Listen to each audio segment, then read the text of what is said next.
tối nay mình đi ăn tiệc cái hand in hand ở đây, ở trong cái trong nhà thờ này.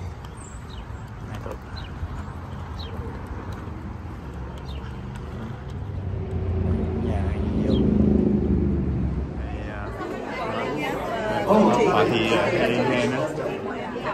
hand mấy người ký tên. Như vậy thì sẽ dành cho nhau cầm pháo tay thì chúng ta đã ổn định lên và tất cả đều làm rồi. Đó này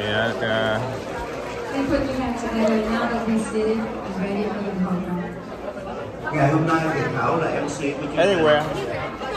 Tôi nói tiếng Việt. Đó hình đó. Nhưng mà tiếng ở lo rà đây á. Oh yeah, okay. Agree. Giúp tôi kể trong dịch lại cái Mỹ cho những người bạn này để nghe ngày hôm nay. Ló rà. Mình đi cái hand in hand, cái party hand in hand.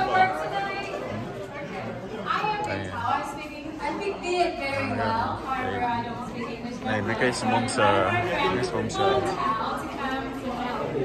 đây ký tên như thế này. Cái hand share mission.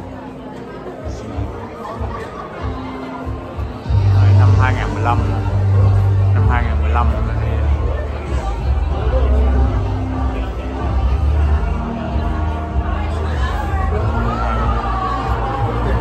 Cái này 2017. Này 2017.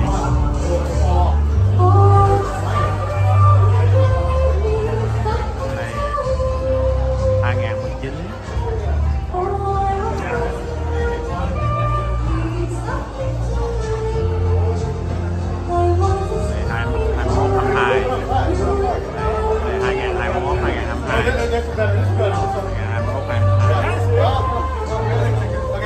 Hey, this might be better on this side. Hey, don't fall out with us. Này 2023. Này 2023.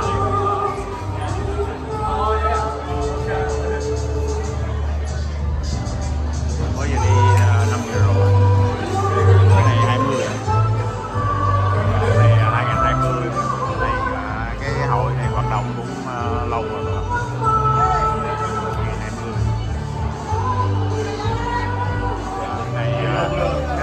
Năm 2018. 2018. Đây 2016. 2016.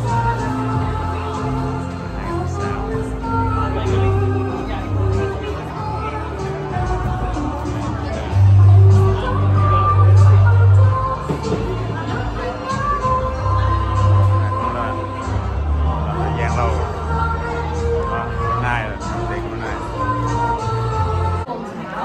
Make sure that you don't call me Big Town, you call Big Town. I don't know why I don't. Đi chụp hình không? Hello. Everyone named Thảo. Chào. You signed the paper? Yes, I did. Dạ. Rồi vô chụp hình. Ngày hôm nay lần đầu tiên tôi đến với hội.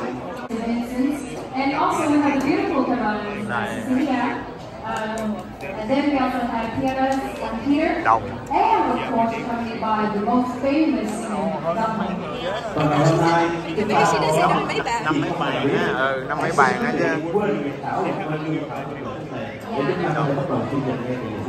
Năm mấy bàn. So we can start the program at this moment. Thank you.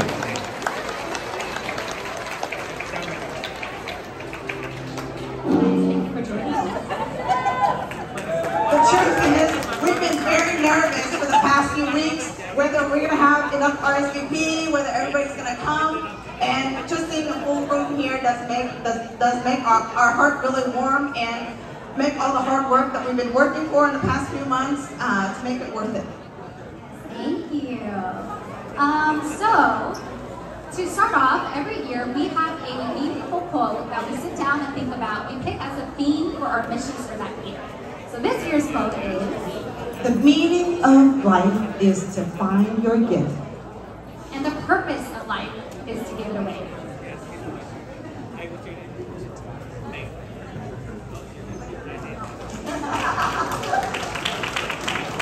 So Hand in Hand has began since 2015. So that's 9 years in the making. And in the 9 years, we've served 15,000 patients.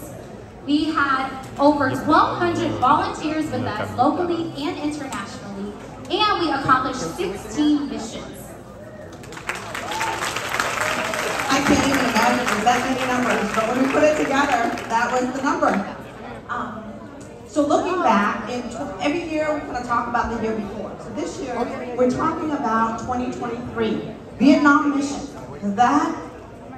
This was a really rough year for me. In 2019, that was the last year we were there, and then COVID happened. And so since COVID, I got pregnant twice. I got a 3-year-old and I got a 1-year-old now. So last year,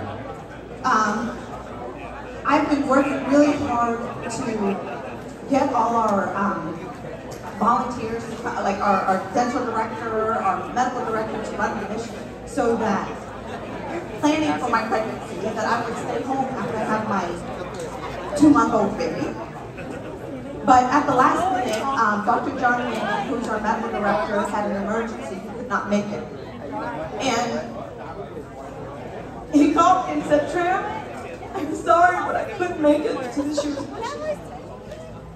And I felt so torn. I said, if John is not going to lead the mission, how are we going to make this happen? Because of all the years we've done Hand in Hand, one of the things that we're very prideful about is to make the mission meaningful.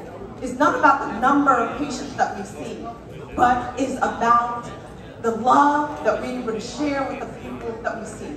But not only that, the connection we have with our volunteers, so that we can bring up their spirit. And it really does take a really important person to be able to do that. And I thought John would have been able to help me with that, but he wasn't able to make it.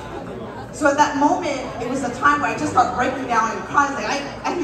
I feel really torn. Do I go or do I leave my 2-month-old at home that's still breastfeeding? I'm gonna lose my milk and all this stuff. So I cried and I talked to my husband, and he said, "No." And I told him, it really hurts my heart there's 40 people already signed up to go, and they're paying for their own way. Everybody's ready for this mission, and there's thousands of patients in Vietnam waiting for us. And if I were to cancel this, if John would go, we're not going to have a successful mission. The truth is, the mission would have still gone on. We would have still seen thousands of patients. However, the unity glued to the mission would not have been there.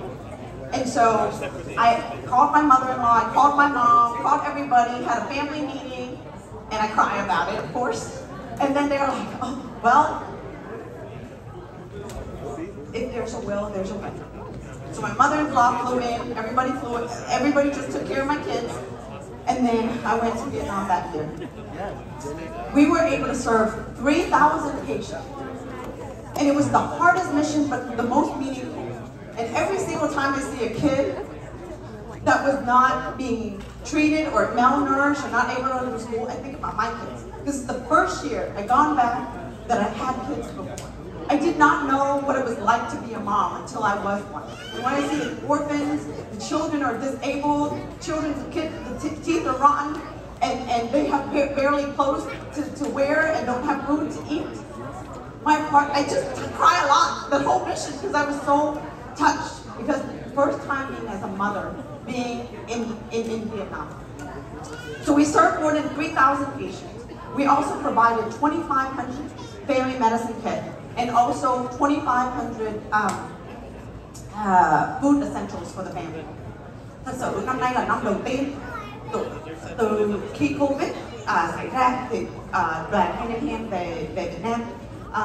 Thì năm nay là năm 2023 là năm khó khăn nhất đối với con, vì năm nay là cái năm mà con mới sanh. Thì không biết mọi quý vị có nhớ không? Năm ngoái con bầu to lắm.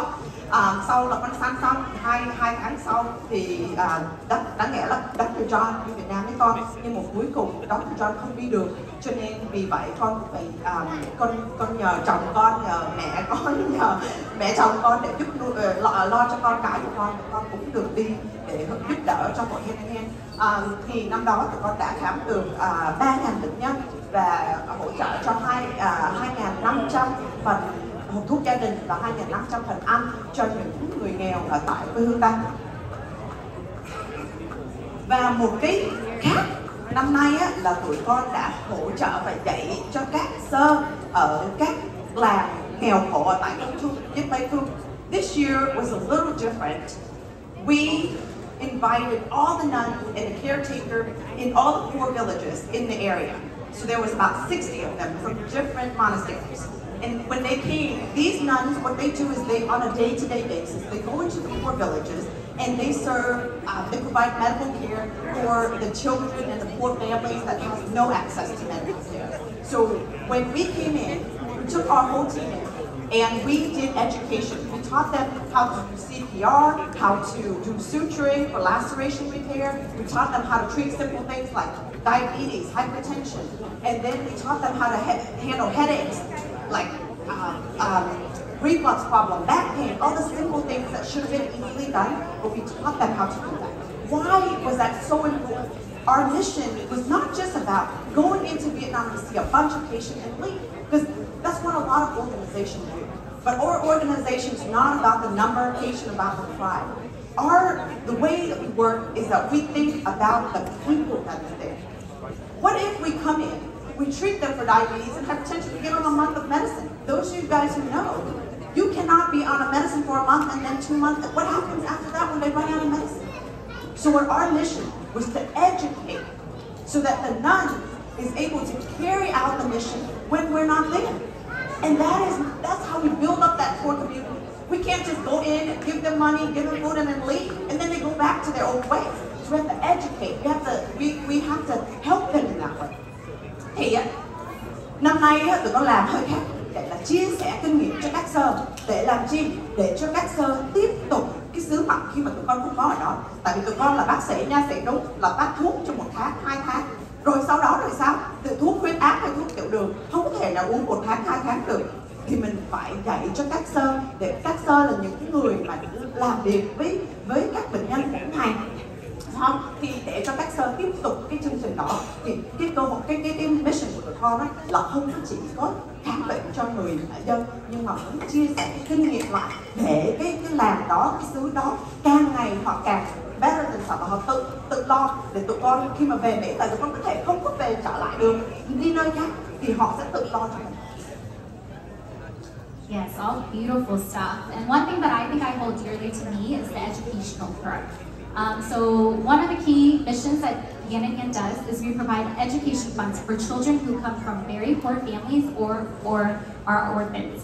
And if we, like, the idea is they can't even think about an education. Like, that's something that's unattainable for the family because the money could better be used for food on the table, and sometimes there's not even enough food for the whole family. And so instead, the kids have to go and cook for their families. They have to go farm and help make money for their families. They have to herd cattle. Some of the kids, even 4 or 5 years old, have to babysit their infant siblings so that their parents can go to work, and then they have to go fish for food for their families. Một cái quan trọng nữa là tụi con giúp cho các em được đi học, nhất là các em mồ côi, các em ở gia đình nghèo khổ. Vì nếu mà các em không được đi học thì các em phải đi ra ngoài làm ruộng, hoặc là đi chăn trâu, phải nấu cơm, phải nuôi em, dù là giống như các quý vị đã thấy em bé đó khoảng chừng 4 năm tuổi, phải bế, phải cõng một em nhỏ hơn nữa, thì thật sự rất là tội nghiệp. Và tụi con cũng vẫn nghĩ lại là nếu mà mình có thể dạy cho các em được học hỏi, các em sẽ về, các em sẽ làm được nhiều tiền hơn và sẽ lo cho gia đình mình, lo cho cái làng của mình. So the important thing about education here for these communities is that we want to educate the kids. Why is that? That's the way to change the poor community. It's not because we give them, if we give them $100, $200, they're gonna spend it. But if we educate, to give the money to educate the children, they will grow up to be something. Be a pharmacist, be a nurse. They can come back and they can serve their community. That's how we improve the community. And that is our mission. We're different. It's because we don't just go in, treat, and leave. We think about the long-term effect of the community. And we're not in there for any names. We're not in there to tell people how many numbers of patients we see. We're there to serve so that we can bring this in a long run.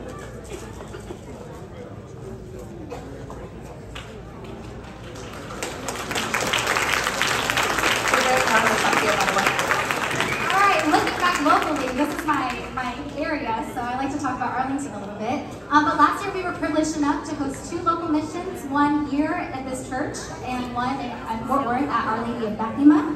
We served 348 patients, and this gave us the opportunity to work with more youth students in both parishes so that we can provide them opportunities to learn from different healthcare professionals and different job opportunities out there. So năm vừa rồi chúng con có cơ hội để làm 2 ngày y tế, một tại đây ở giáo sư các thánh tử đạo Việt Nam và một cái ở nhà thờ Fatima. Thì các con đã có cơ hội để giúp đỡ 348 bệnh nhân và làm việc chung với các em giới trẻ trong 2 giáo xứ để các em giới trẻ có cơ hội để học hỏi về các bác sĩ, các nha sĩ và dược sĩ, đại khái để cho các em có cơ hội để học thêm về những việc làm đã có.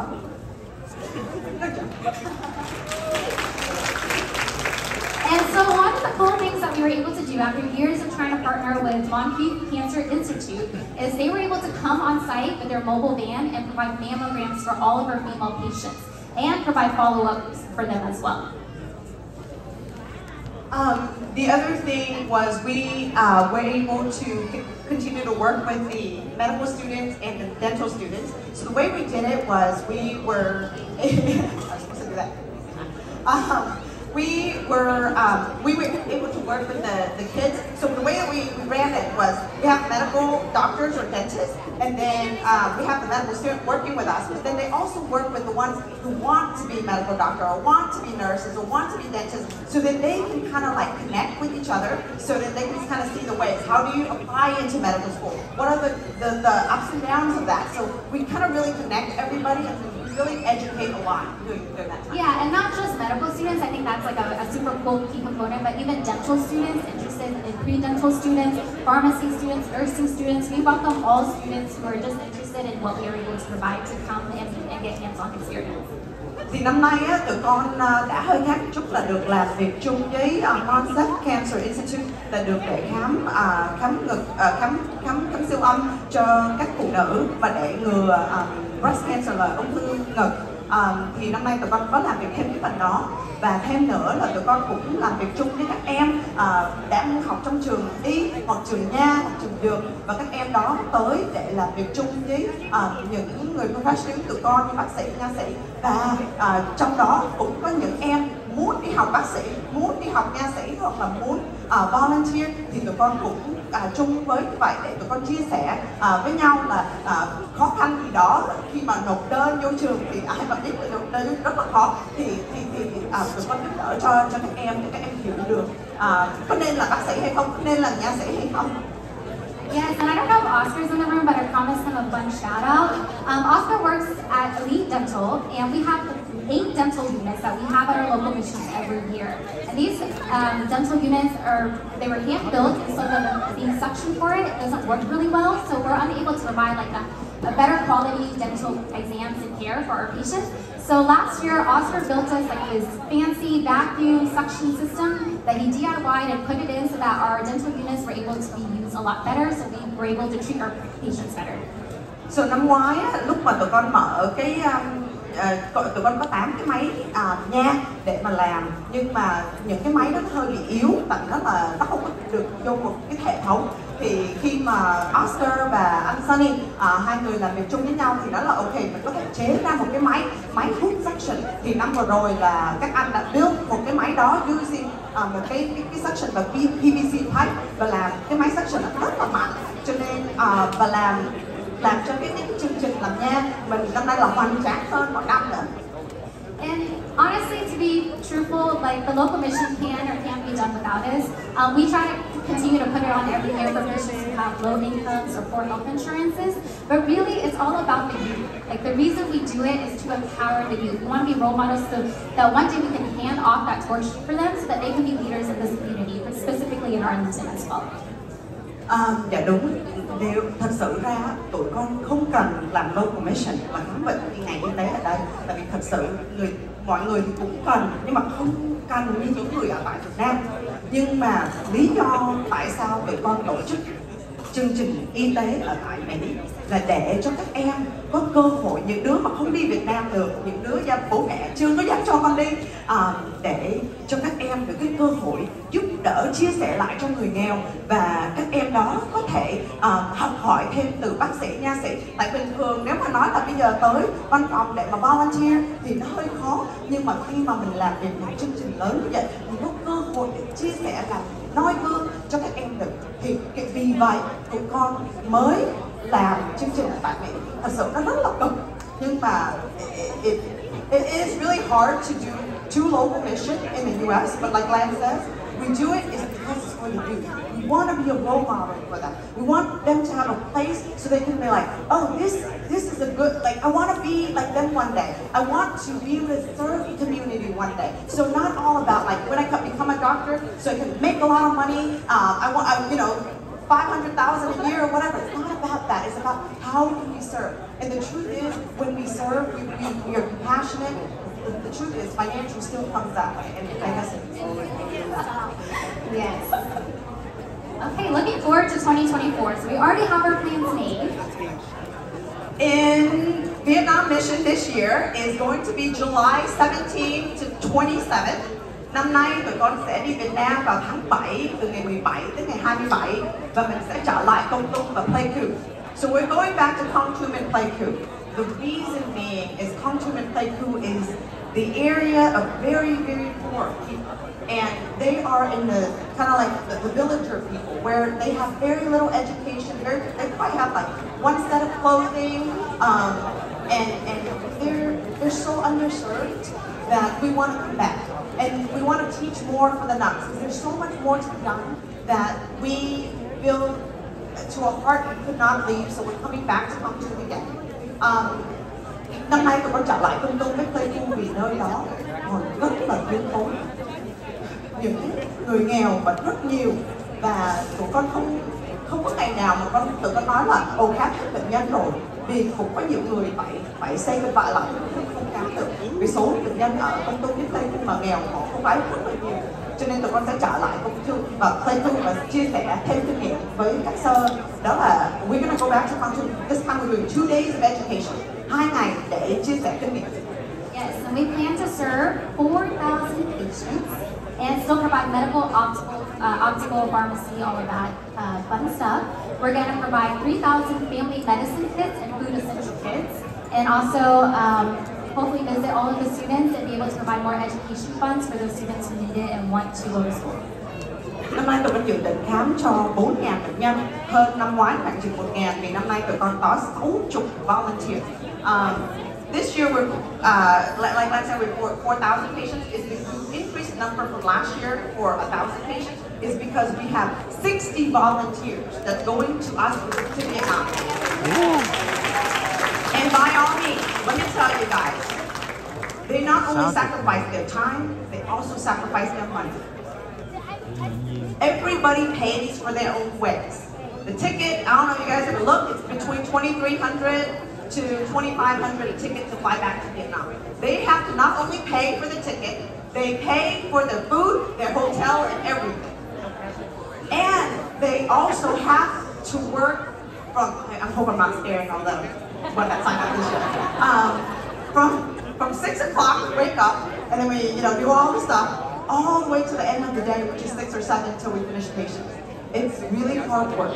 So they not only sacrifice their time, their money, their energy, and then their family also at home has to sacrifice. So there's a lot of sacrifice for volunteers. And so therefore, I just want to emphasize that, because all the donations that we receive will go directly to the poor. None of it goes to any of the volunteers that's going on the mission or anybody on the board. So just want you to understand that, right?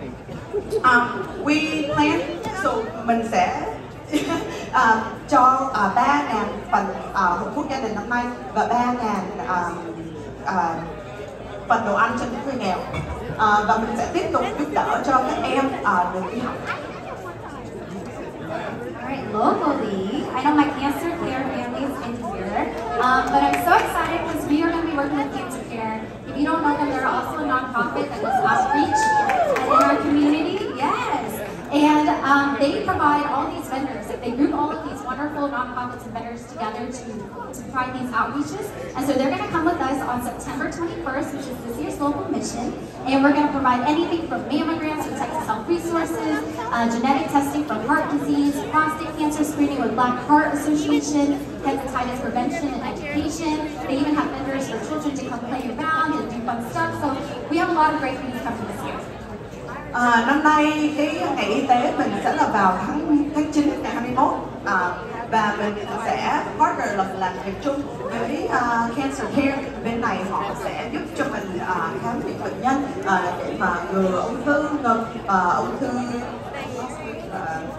tuyến tụy và tim, và khám thêm về những phần bệnh tim nữa. Cho nên năm nay mình rất là vui mừng khi mà mình được làm việc chung với Cancer Care.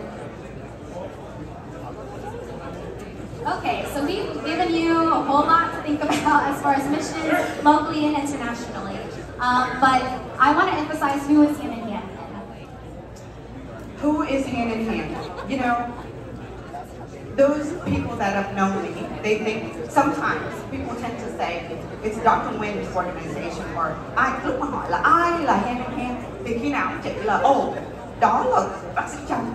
But thật sự không phải là bác sĩ Trong alone. Hand in hand is not me alone. It's not Dr. Chan. Yes, I found it. I'm in the part of the organization, but I'm not by myself, and I cannot run it alone. And here are all the people of Hand. So first off is our board members. If you are here tonight, please join us on stage. Obviously, this first woman does not need any introduction. I'm going to introduce you, Tom Kearns. Come on stage, Tom. So Tom Kearns is the glue of our organization. He's the wisest man in here. So whenever my light is dim, he's the one who helped me turn it on.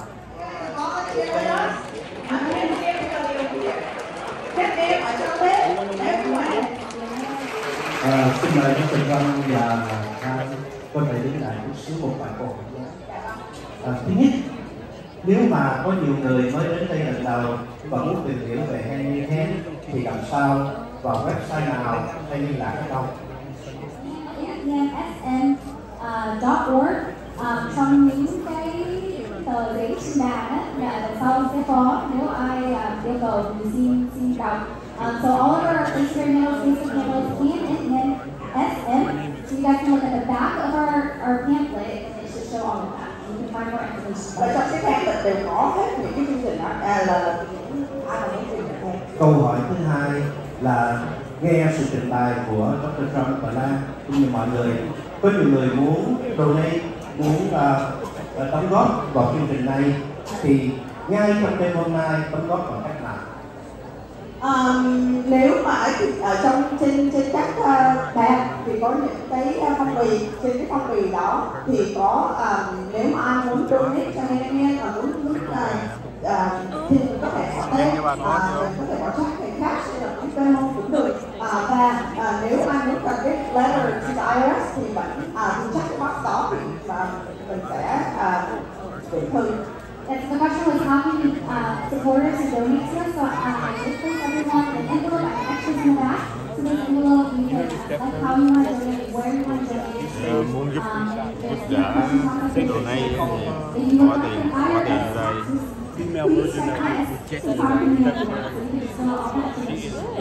Và theo dự thảo nghĩ Hand in Hand cần phải phổ biến rộng rãi khắp nơi trên toàn thế giới cho mọi người biết. Nếu ngày 17 đến 27 tháng 7 không ạ? Mà anh Việt Thảo coi lại cái lịch trình mà không có bị kẹt cái gì, có thể Việt Thảo sẽ bay về Việt Nam với các em.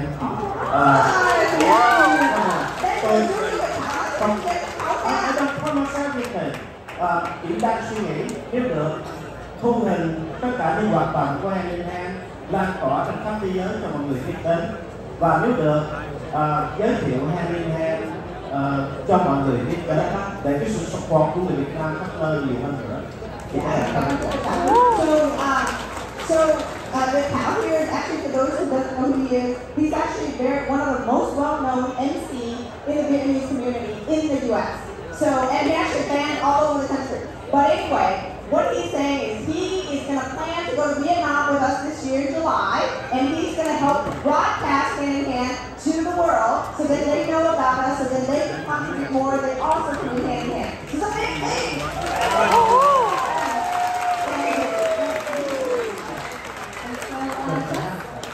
So just to remind you all for this, here, money to buy the flight ticket. But Vic Tao said that he is going to, like everybody else, he's going to pay for his ticket, pay for his own way. Whatever John is going to donate goes to Hand in Hand, goes to the poor. Yes! And the crew for the video, I don't know how many, but I'll take care of that. I don't let Hand in Hand worry about that. Wow! Oh, and he said his video crew, then he's going to take care of them. So Hand in Hand, don't need to worry about it. So this is a really big box. Yes. Alright, I imagine everybody in this room is tired of us two ladies talking and they're hungry. So I'd like to invite Tom to come to over here for dinner. How's everybody doing? But these type of events makes me so proud of who Arlington is and what we're about. You know, the greatest asset we have in Arlington isn't the big entertainment district, isn't all of the great big businesses, isn't the wonderful economic development. It's the people. The people who care so much and love so much that they continue to give back. In a world where there's so much hate and divisiveness in other parts, Arlington stays focused on loving each other and respecting one another. And I appreciate organizations like Hand in Hand so much because that's what we're about in Arlington. It was Martin Luther King that said the only thing strong enough to overcome hate is love. So with that, I'll say I love you. Thank you so much tonight. God bless y'all.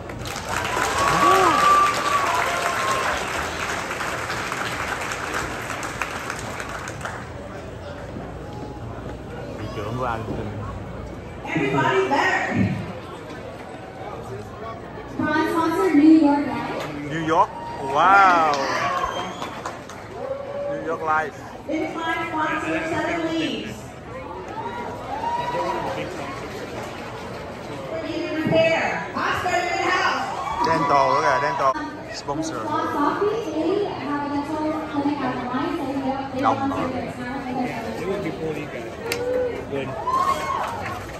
Đồng. Big time sponsor, McAllister Ministry. My favorite person in the world, I guess. But you have to know that. ủng hộ kênh Trong Tương Lai trước là cái gì? Hãy cùng nhau Hand in Hand tối hôm nay nha. Xin cảm ơn.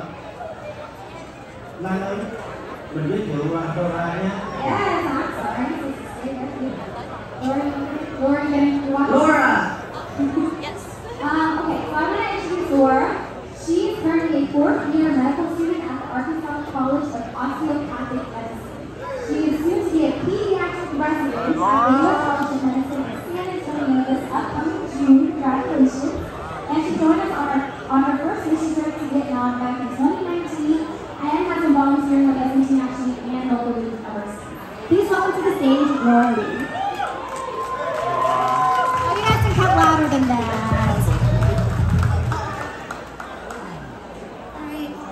Hello everyone, I'm Laura, and I wanted to thank Hand in Hand and Dr. Nguyen for letting me have the opportunity to share my story today. I've had the privilege of going to 2 medical mission trips with Hand in Hand to Vietnam. The first time I went, I was only a pre-med student back in 2019, but But then in 2023, I was able to come back as a fourth-year medical student, which really felt like a full circle moment. I fell in love with Hand in Hand's mission and decided to continue volunteering with them through their local missions to DFW in Arlington. A little bit about my experience and how I found Hand in Hand. I had just graduated from college and decided I wanted to take a gap year to really focus on my application for medical school. I was looking around for things to do so that I could boost my application, and I stumbled upon Hand in Hand. It had been years since I'd been back to Vietnam, let alone go without my parents, so I was truly terrified of the thought of going alone. However, I've always been a firm believer that with discomfort comes growth, and it's with unfamiliarity that we change and adapt to the situation and come out even stronger and better. And Hand in Hand was definitely that experience. I came out more connected to my culture, made improvements in my medical Vietnamese, and overall just became a more compassionate and empathetic person. The trip made me realize that we take a lot of things for granted here in the US and how privileged we are to receive quality care. Whether it was a local or international trip, the thousands of patients we saw always taught me a lesson that goes beyond textbooks and PowerPoint. I believe that the mission trip made me stand out as an applicant, and both in applying for medical school and for residency. It made me unique. I was more than just a medical student that did well academically. And most importantly, it really made me solidify my why. Why I wanted to be a physician in the first place. I remember during my gap year, I was debating if I should take an easier route, or if I really wanted to invest 4 more years into school. And I was honestly really scared that I wouldn't even get into any medical school. But it was through Hand in Hand that I found a passion to serve the underserved, both internationally and locally. I wanted to become an advocate for those in need. I wanted to be a compassionate, empathetic physician who provided quality care and saw patients with more than just a census number. Medical school has been rough, and I would be lying if I said that I never thought about quitting. But every single time when I was having a rough time in medical school, I would look back on my experience in Vietnam and remind myself, why do I even want to do this in the first place? I would remind myself of all the patients that we saw in Vietnam, and it made me realize that whatever I'm going through right now is incomparable to what those patients had to go to on a day-to-day basis. With that all in mind, I was able to muster the motivation to keep pursuing medicine so I could keep on helping those in need. And although Hand in Hand made a tremendous impact on my career, the most profound impact was meeting all the amazing physicians and volunteers along the way. Through Hand in Hand, I have met the most compassionate, service-oriented, and humble individuals. The physicians I have met have been more than just a preceptor. They have become my mentors, friends, and role models. They have embodied what I would want my doctor to be, and it makes me motivated to constantly better myself to become just as competent as they are. Lastly, I want to send my words of encouragement to all the pre-health students out there. I was in your shoes not too long ago, and I feel like around this time is the scariest because there's so much uncertainty. Uncertain if you're going to make it into a graduate school, uncertain if you're going to make it out alive. However, I want to remind you that to just trust the process and that everything happens for a reason. I never thought I was going to take a gap year, but if it wasn't for that 1 year that I took off, I would not have bettered myself not only as an applicant, but as a person.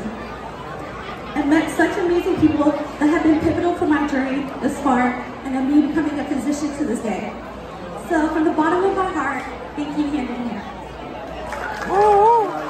Thanks, Laura. Thank you, Laura. Quý vị có ăn thử món đầu tiên chưa? Nếu ngon thì xin vỗ tay một cái cho nhà bếp vui quý vị ơi. Yeah, good job, Laura. Đương nhiên, Laura, good job, Laura. Là một cùng một với nhau, cho nên các em sẽ đi nước một vòng. Quý vị Volunteers, please donate. If you already write a check and put it in the box, if you're not ready for Tới giờ ăn uống ha. Dạ, cái đông mà con, đông. Đông cái khoảng 60 bàn, năm mấy sao chúc bạn.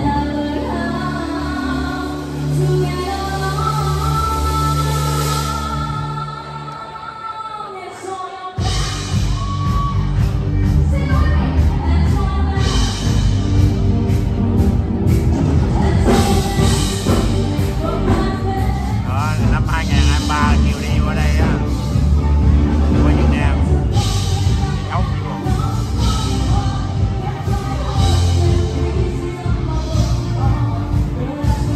không nhiều như different đó, nhiều different.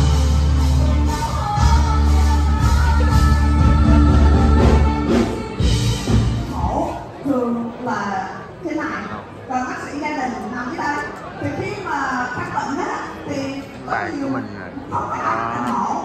Hello. Mình khám phụ nữ thì cho cứ nhớ là dùng thuốc gì thì cho ghé tay bác sĩ gia đình này hỏi là đây nên phải thuốc gì vậy? Thì thật sự khi đó mới thấy là con là một người rất là humble và một người không có tính tự cao, rất là hiền lành, và John cũng đang học làm thầy giáo cho tiền hồn nhân. Ok anh, ok anh. Nói là không sao đúng hết và không có biết đến tiền mình sẽ chữa cho người bệnh nhân này, vì nếu không họ sẽ chết. So that is why I guess when I So I want to tell you the experience I had in the past year. In this village, we met this gentleman. His pain, just like I said, pain in the right lower quadrant. So he was seen by Dr. Loran, and then he came to me to verify the diagnosis. I said, "This is easy. You gotta rule it out." So I just checked on his apple and showing markings together. So he had appendicitis, and the treatment that we have is just healthcare surgery. Because within a couple of days, if you don't take care of it, đại biểu. So I told him, if you don't go to the hospital, you die in 8 days. And he said, I can't. So here I am, a surgeon. This is a surgery I do almost every day. But I couldn't do anything. As a surgeon, with all that education, Quay phim chút. I couldn't do anything. đây là một phút người bệnh nhân này đã cảm ơn mình bằng tiếng dân tộc và con sẽ tay cho mọi người để xin hướng về màn hình. Xin mời quý vị cùng hướng về màn ảnh để xem những hình ảnh thực tế thu lại được.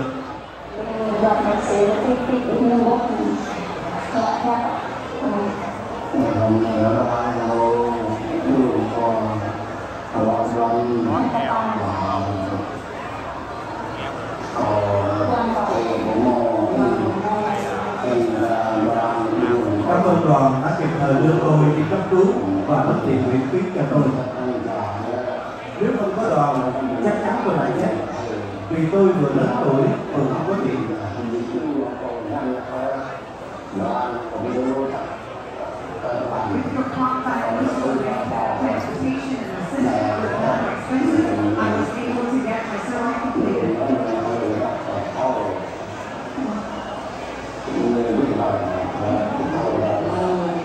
Mỗi ngày ở bệnh viện đều phải đóng tiền, nếu không thì sẽ không được bệnh viện chăm sóc.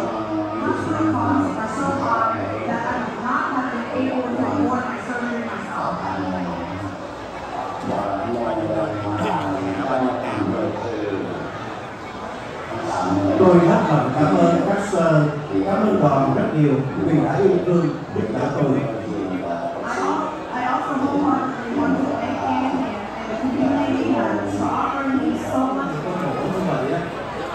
Và có thể tốn những người xuống 40 ngàn tùy là mình cách biết mình có bảo hiểm hay không.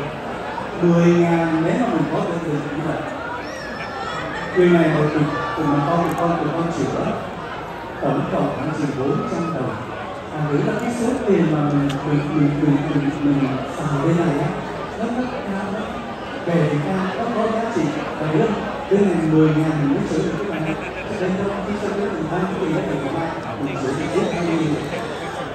Nếu mà quý vị bên này á, nếu mà dù cho mình có người nào không Bên nãy mà nói người tới, không biết là giàu hay nghèo, không phải sửa. Tại vì trong một cái vai trò là bác sĩ. Nói chung là dạ bên trên này đồng Nếu mà so với một người ca sĩ rất là nổi tiếng thì khi mà ngồi ăn sáng ăn đơn hồ thì được có một cách mình chia sẻ về hand in hand, thì khi đó anh rất là hiền hòa và rất là humble, và vì vậy cho nên con đã yêu thương anh đơn hồ và tất cả rất yêu thương anh đơn hồ, cho nên năm nay là năm thứ 3 anh xin mời anh đơn hồ lại vì anh đơn hồ thật là dễ thương. Nếu trường hợp Trong được cái cơ hội giới thiệu ca sĩ đơn hồ, giới thiệu như thế nào đây bây giờ? Those who don't know, he has been a classic singer. Growing up, his voice is so beautiful. I mean, I love listening to him. So he's going to perform for us next. Là người kế tiếp được hát hôm nay là ca sĩ đơn hồ. Mọi người đã biết ca sĩ đơn hồ 30 năm nay từ đầu tiên của Thúy Nga, và thật sự lúc đó mình nhìn coi đơn hồ lúc còn nhỏ xíu và thấy anh hát và được anh lên hát cho mình ngày hôm nay thật là hãnh diện. Xin mời anh đơn hồ hát lên lúc thật khỏi. Mà dù nó gặp trở với MC mà.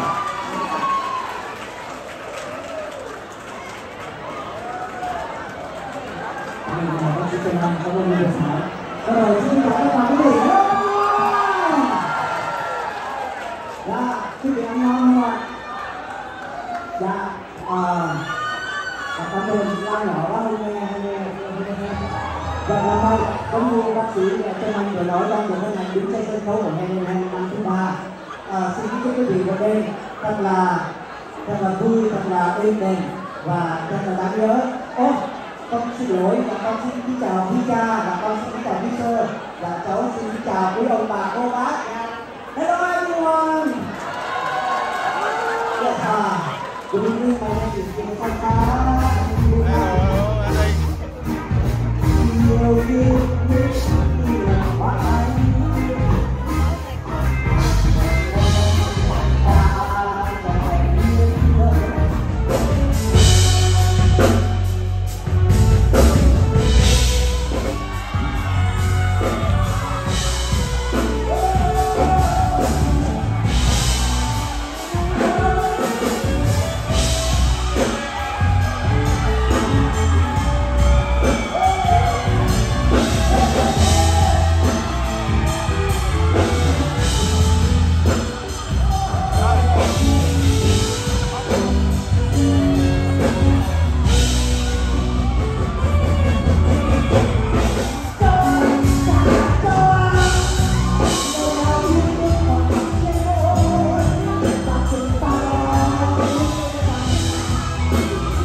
Từ từ. Dạ, quý vị thấy đó. Dạ em hết khăn rồi đó, nhét hết chỗ rồi đó. Nhưng mà không phải em bày bạ chứ em còn một chỗ em nhét được một cái khăn. Không phải em bày bạ nhưng mà không còn chỗ nữa, em còn một cái khăn, Quý vị nào muốn cái khăn cuối cùng có chữ ký, dạ thưa 100 đô cho em đi ha. Cái khăn này có mùi đặc biệt, có mùi đặc biệt. Em hết chỗ rồi, em hết chỗ rồi, có mùi đặc biệt. Khăn màu hồng.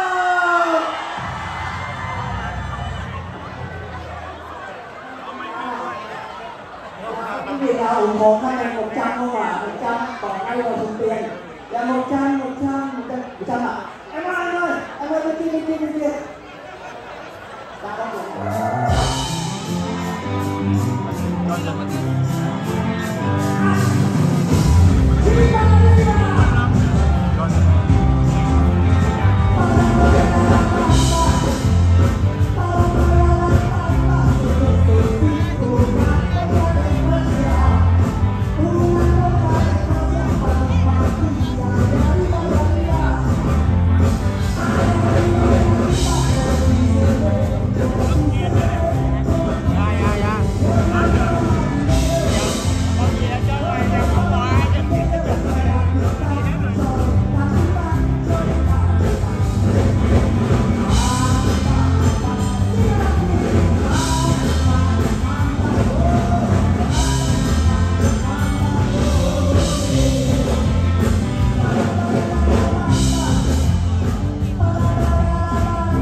Dạ con bị hai lo là đây là sao đó. Lo là Bill ở đây coi đây nè. Dạ.